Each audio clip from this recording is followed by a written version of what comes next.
জীবনে প্রচুর খাইতে হবে কিন্তু মাঝে মাঝে ডায়েটও করতে হবে। আর আমিও ডায়েট করতেছিলাম, তো এই ডায়েটের মাঝে এই কলিগ বললো যে আজকে ট্রিট দিব, তাই চলে আসলাম চিকেন চাপ এবং নান রুটি খাওয়ার জন্য। আসসালামু আলাইকুম, আবার এসে বললাম অন্য একটা ভিডিও নিয়ে। গতকালকে অফিস শেষে চলে যাচ্ছিলাম কিছু হালকা নাস্তা করার জন্য।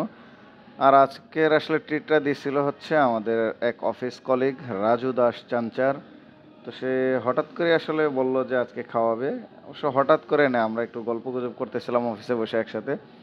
তো সে সময় আলোচনা করতে করতে বললাম যে কিছু খাওয়া যায় কিনা বাইরে। তো রাজুদা বললো আজকে চলেন আমি খাওয়াই, একসাথে সবাই অনেক দিন যাবৎ খাই না যেহেতু, আজকে চলেন আমি আপনাদের সবাইকে ট্রিট দিব। আর সেই কথা মোতাবেক আমি এবং হচ্ছে বসির অফিস থেকে বের হয়ে গেলাম এবং একটা রিক্সা নিয়ে চলে যাচ্ছিলাম আমাদের অফিসের কাছাকাছি, সবচেয়ে কাছাকাছি এবং ভালো মানের একটা রেস্টুরেন্ট, সেটা হচ্ছে কিং প্লেস। আর আমরা ইতিমধ্যে কিং প্লেসের সামনেও চলে আসছি।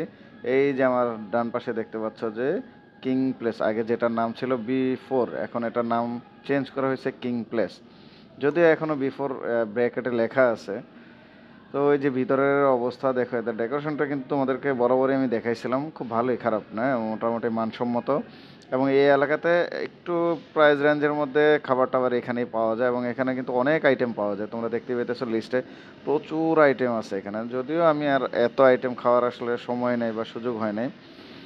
আর শুরুতে আমরা যেহেতু অর্ডার করে বসে আছি আর আমাদের বন্ধু রাকিব সে এখন খাবে না, তো সে না খেয়ে বলতেছে তাকে একটা ডাবের পুডিং দিতে, তাই সে একটা ডাবের পুডিং খাচ্ছে।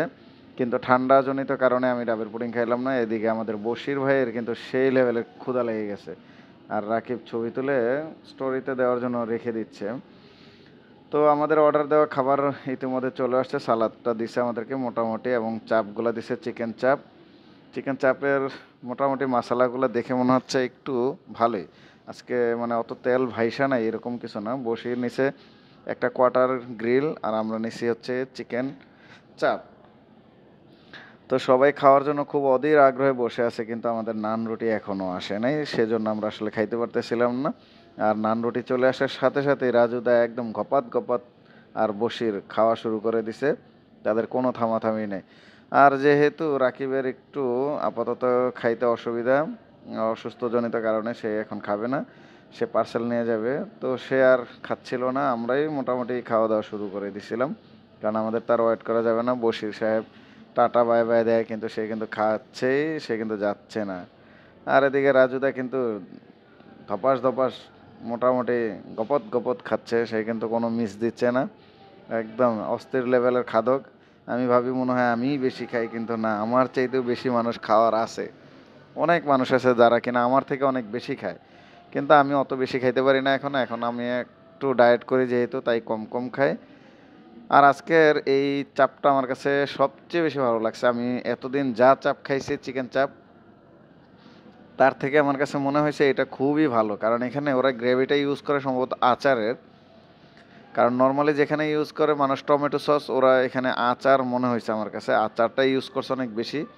অত বেশি মানে টমেটোর গ্রেভি মানে সস টস হাবি জাবি যেটা ইউজ করে, মানে কিনতে পাওয়া যায় যে সসগুলো টমেটোর, এগুলো খুবই অস্বাস্থ্যকর। এগুলা যখনই দেয় তখন কিন্তু খাইতে আসলে মিষ্টি মিষ্টি লাগে, ভালো লাগে না। কিন্তু আজকের এই খাবারটা কিন্তু ততটা মিষ্টি মিষ্টি ছিল না, তবে আমার কাছে খুবই ভালো লাগছে এবং খুব বেটার লাগছে। আমার কাছে মনে হয়েছে যে না, আজকে একটা চিকেন চাপ খেয়ে আমার কাছে খুবই ভালো লাগছে। কারণ অন্যান্য অনেক দোকানগুলোতে বা অনেক রেস্টুরেন্টগুলোতে আমি চিকেন চাপ খাইছি যেখানে কিনা তেলে ভরপুর থাকে এবং টমেটো সস দিয়ে একদম লেটকায় রাখে, মানে ওই সব খাবার খেয়ে কিন্তু আসলে খুব একটা তৃপ্তি পাওয়া যায় না, আর মিষ্টি বেশি লাগে। তবে আজকের চিকেন চাপটা আমার কাছে একটু আচারি আচারি মনে হয়েছে, কারণ টোটাল গ্রেভিটাই আমার কাছে মনে হয়েছে আচার দিয়ে বানানো হয়েছে। আর সেই লেভেলের টেস্ট পাইছি আমি, মনে হয় এই প্রথম এখানে খেয়ে একদম সেই লেভেলের। যদিও আজকে প্রথম আমি এখানকার চিকেন চাপটা খাইছি, এর আগে আমি কটার গ্রিলগুলো খাইছি, চিকেন চাপ কখনো খাওয়া হয় না এখানে। কিন্তু অন্যান্য অনেকগুলো খাবার আমি এখানে খাইছি, যেমন বাংলা খাবার এবং কাচ্চি তেহারি এগুলো খাইছিলাম।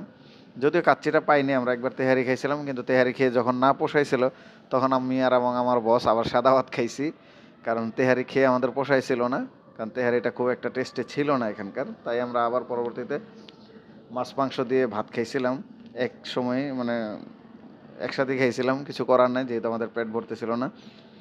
আর দেখতে দেখতে আমাদেরও মোটামুটি খাবার টাবার শেষ হয়ে যাচ্ছে। কারণ খুব বেশি খাবো না, আমি ডায়েটে আছি বলে আমি রুটি খুব বেশি খাইনি, অল্প রুটি খাই। কারণ এত রুটি খাইতে গেলে আসলে আমার ডায়েটিংটা কন্ট্রোল হবে না। তারপরেও অনেক দিন পরে আসলে এত ভারী খাবার খাইলাম রাতে। আমি যেহেতু ডায়েট করার চেষ্টা করতেছি, তাই রাতে বা সকালে কখনোই আমি কোনো বেলাতেই আসলে খুব একটা ভারী খাবার খাই না। আর ভাইয়ারা আজকে একটা জিনিস ভালো লাগছে যে আমাদেরকে প্রচুর পরিমাণ সালাদ দিছে, যেটা খিরাই আছে এখন আসলে অ্যাভেলেবল খিরাই বিক্রি হয়। তো প্রচুর সালাদ দিছে আমাদেরকে। তো সেটার জন্য আসলে অনেক ধন্যবাদ। তো আমরা একবার খাওয়ার পরে তারা আমাদেরকে আরও একবার সালাদ দিছে বলার পরে। যদিও তারা একটু মনঃক্ষুণ্ণ হইছে যে আমরা এই ৩ জন খাওয়ার পরে এতগুলো সালাদ নিচ্ছি। তো তারা একটু মনে হয় হয়তোবা কষ্ট পেয়েছে। যাই হোক, ক্ষমা দৃষ্টিতে দেখবেন আপনারা অবশ্যই। তবে আমাদের খাওয়া-দাওয়া শেষ, বিলটাও চলে আসছে। আমাদের ৩ জনের বিল হচ্ছে ৳৮৬০ নাকি ৳2।